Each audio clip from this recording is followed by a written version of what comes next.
So hello everyone, welcome to my channel commerce notes. आज हम एक प्रीवियस ईयर बेस्ड क्वेश्चन करने जा रहे हैं जो कि आपके अकाउंटिंग से बनता है।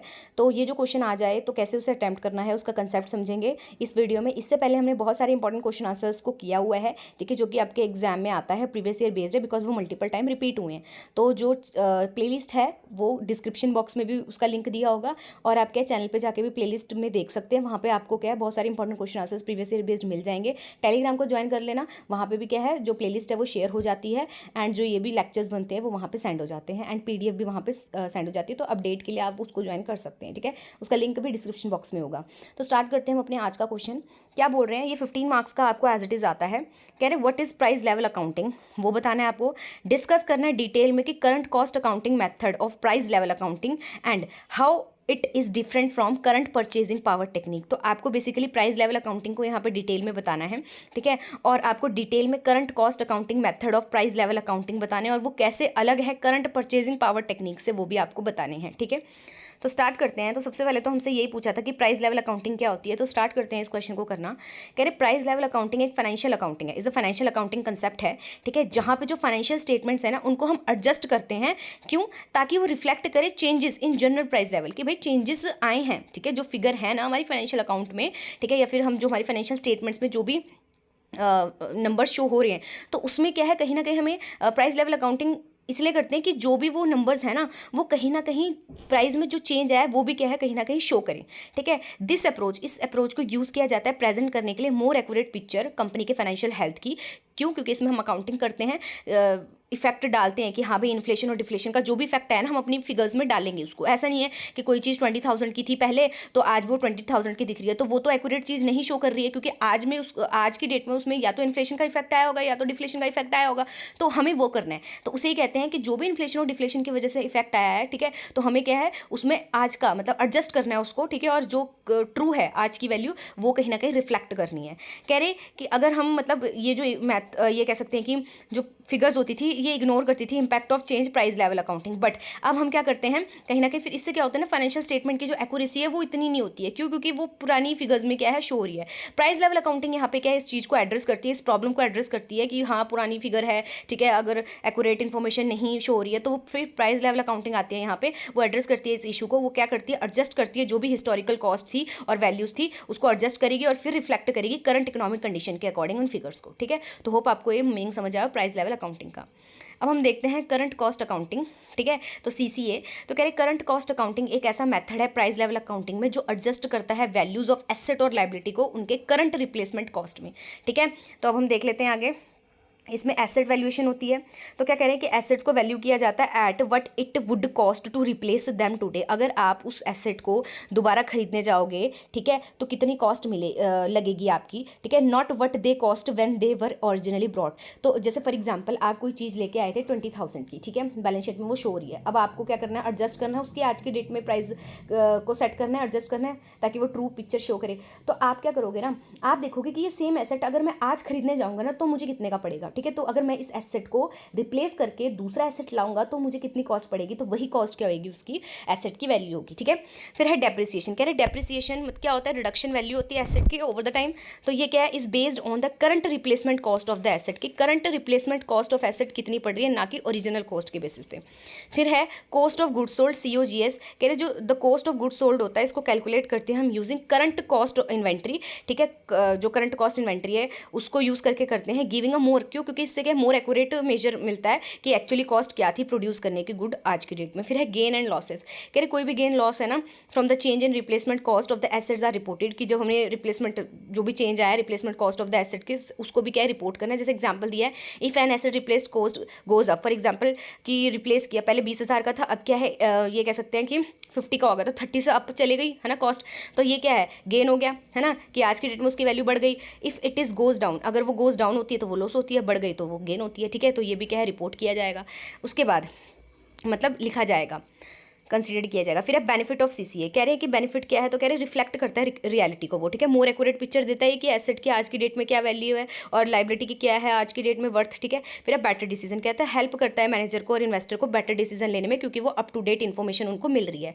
फिर इसमें हम एडजस्ट करते हैं इन्फ्लेशन, है ना, एडजस्ट फॉर इन्फ्लेशन, कह रहे हैं automatically adjust for inflation inflation को एडजस्ट किया जाता है, keeping the value of financial information accurate हो जाती है।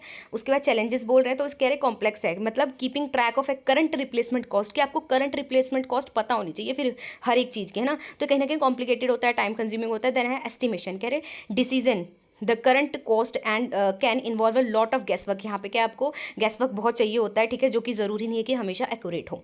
ओके उसके बाद है करंट परचेजिंग पावर, तो CPP बोलते हैं इसको हम। कह रहे करंट परचेजिंग पावर एक अनदर मेथड है प्राइस लेवल अकाउंटिंग करने का ही। इसमें हम क्या करते हैं, instead of focusing on replacement cost, इसमें हम रिप्लेसमेंट कॉस्ट में फोकस नहीं करते, इसमें हम क्या करते हैं, it adjust financial statement based on change in the purchasing power of the money. वो कह रहे हैं कि इसमें हम फोकस करते हैं कि कितना चेंज आया परचेजिंग पावर ऑफ मनी में using a general price index. एक हमारे पास जनरल प्राइस इंडेक्स होता है, उसको यूज़ करके हम देखते हैं कि कितना चेंज आया हमारी परचेजिंग पावर ऑफ मनी में, उस बेसिस में हम एडजस्ट करते हैं अपनी फिगर्स को, ना कि हम रिप्लेसमेंट कॉस्ट के बेसिस पे क्या है चेंज करते हैं। ठीक है, आगे और देख लेते हैं। तो कह रहे हैं इसमें यूज़ करते हैं हम इंडेक्स, तो फाइनेंशियल आइटम्स है जो उनको एडजस्ट किया जाता है, जनरल प्राइस लेवल पे लाया जाता है, ठीक है, यूजिंग इंडेक्स। ओके देन है monetary versus non monetary item. कह रहे हैं मॉनेटरी आइटम जैसे कि कैश हो गया, रिसीवेबल हो गया, आर नॉट एडजस्टेड बिकॉज जो उनकी वैल्यू होती है वो ऑलरेडी करंट पे होती है। और जो नॉन मॉनेटरी आइटम होगी, जैसे नॉन मॉनेटरी आइटम होगी, items like assets and inventories are adjusted to reflect price level. तो इनमें क्या है, कहीं ना कहीं इनको एडजस्ट किया जाता है रिफ्लेक्ट करने के लिए प्राइस लेवल चेंजेस क्या आए हैं। फिर है कॉन्स्टेंट करेंसी। कह रहे फाइनेंशियल स्टेटमेंट को क्या है रीस्टेट किया जाता है ताकि वो रिफ्लेक्ट करे कि क्या वैल्यू होगी, ठीक है, what values would be in the term of constant currency. Adjust करेंगे हम इसमें इन्फ्लेशन और डिफ्लेशन को। फिर कह रहे गेन और लॉस, रिकॉग्नाइज करते हैं हम गेन और लॉस को जो भी चेंजेस हुए हैं परचेजिंग पावर के उससे। फॉर एग्जाम्पल जैसे बोला holding cash during inflation result in loss of purchasing power, तो ये क्या है हम देखेंगे इसमें। फिर कह रहे बेनिफिट क्या है इसके, सिंप्लिसिटी है, इजी है अप्लाई करना, बिकॉज क्या है इसमें यूज़ हो रहा है एक जनरल प्राइस इंडेक्स। कंसिस्टेंसी ये प्रोवाइड करता है, uniform adjustment across all items, ठीक है, हम यूनिफॉर्मली एडजस्ट कर सकते हैं सारी आइटम्स को। फिर चैलेंजेस भी हैं इसमें कुछ, जैसे एक्यूरेसी। कह रहे depend on the accuracy of the chosen price index, कि आपने कैसा प्राइस इंडेक्स क्या चूज़ किया उस पर डिपेंड करता है एक्यूरेसी, ठीक है। तो हो सकता है कि आपने ऐसा इंडेक्स सेलेक्ट करा जो परफेक्टली रिफ्लेक्ट नहीं कर रहा, या फिर अगर आप ऐसा इंडेक्स चूज़ कर रहे हो जो परफेक्टली रिफ्लेक्ट कर रहा है, ठीक है, तो कहीं ना कहीं क्या है इसमें एक्यूरेसी आप कितना अच्छे तरीके से क्या है एक इंडेक्स को चूज़ कर रहे हो ये पे डिपेंड करती है। देन है लेस डिटेल, कह रहे डज नॉट रिफ्लेक्ट करता है ये स्पेसिफिक मार्केट कंडीशन जो अफेक्ट करती है इंडिविजुअल एसेट्स को और लायबिलिटीज़ को। फिर इसमें हमसे पूछा था कि इनका डिफरेंस क्या है, तो हम यही देखते हैं CCA और CPP का क्या डिफरेंस है। तो कह रहे हैं कि बेसिस ऑफ एडजस्टमेंट, अगर बेसिस ऑफ एडजस्टमेंट के बेसिस पे देखें तो करंट कॉस्ट अकाउंटिंग में क्या बोल रहे हैं, इसमें हम रिप्लेसमेंट कॉस्ट को देखते हैं एक स्पेसिफिक एसेट की एंड लायबिलिटी की। और करंट परचेजिंग पावर में हम जनरल प्राइस इंडेक्स को यूज़ करते हैं रिफ्लेक्ट करने के लिए क्या चेंजेस आए हैं हमारे, ठीक है। फिर फोकस की बात करें तो इसमें जो CCA है इसमें क्या है, जो करंट कॉस्ट अकाउंटिंग है इसमें स्पेसिफिक इकोनॉमिक कंडीशंस और करंट कॉस्ट देखी जाती है, इसमें क्या है मेंटेनिंग ओवरऑल परचेजिंग पावर देखी जाती है। एसेट वैल्यूएशन की बात करें तो इसमें एसेट को वैल्यू किया जाता है करंट रिप्लेसमेंट कॉस्ट में। और अगर हम करंट परचेजिंग पावर को देखें तो इसमें क्या एसेट्स को एडजस्ट किया जाता है जनरल प्राइस इंडेक्स के अकॉर्डिंग। डेप्रिसिएशन की बात करें तो ये बेस्ड होता है करंट रिप्लेसमेंट कॉस्ट के बेसिस पे। इसमें क्या है specifically address, not specifically address, adjusted through index, तो इंडेक्स के थ्रू क्या है इसमें एडजस्ट किया जाता है। देन है COGS की बात करें तो CCA में क्या बोल रहे हैं ये करंट कॉस्ट अकाउंटिंग में कि कैलकुलेट किया जाता है COGS को करंट कॉस्ट ऑफ इन्वेंट्री के अकॉर्डिंग। और इसमें क्या है CPP में करंट परचेजिंग पावर में इसमें बोला है कि एडजस्ट किया जाता है जनरल प्राइस इंडेक्स को यूज़ करके। फिर गेन और लॉस की बात करें तो अगर हम CCA की बात करें तो इसमें रिकॉग्नाइज किया जाता है होल्डिंग गेन और लॉसेस को रिप्लेसमेंट कॉस्ट के बेसिस पे। और CPP की बात करें तो इसमें रिकॉग्नाइज किया जाता है क्या गेन है क्या लॉस है due to change in purchasing power अगर आया तो। फिर कॉम्प्लेक्सिटी की बात करें तो CCA है करंट कॉस्ट अकाउंटिंग है वो मोर कॉम्प्लेक्स है, और करंट परचेजिंग पावर है ये सिंपलर है क्योंकि इसमें हमें क्या है जनरल प्राइस इंडेक्स को यूज़ करना है। एस्टिमेशन की बात करें तो इसमें क्या है कहीं ना कहीं जजमेंट चाहिए होती है आपको, ठीक है, करंट कॉस्ट अकाउंटिंग में। और इसकी बात करें हम तो ये रिलाई होता है एक चूजन जनरल प्राइस इंडेक्स में कि कैसा आपने क्या प्राइस इंडेक्स सेलेक्ट किया है।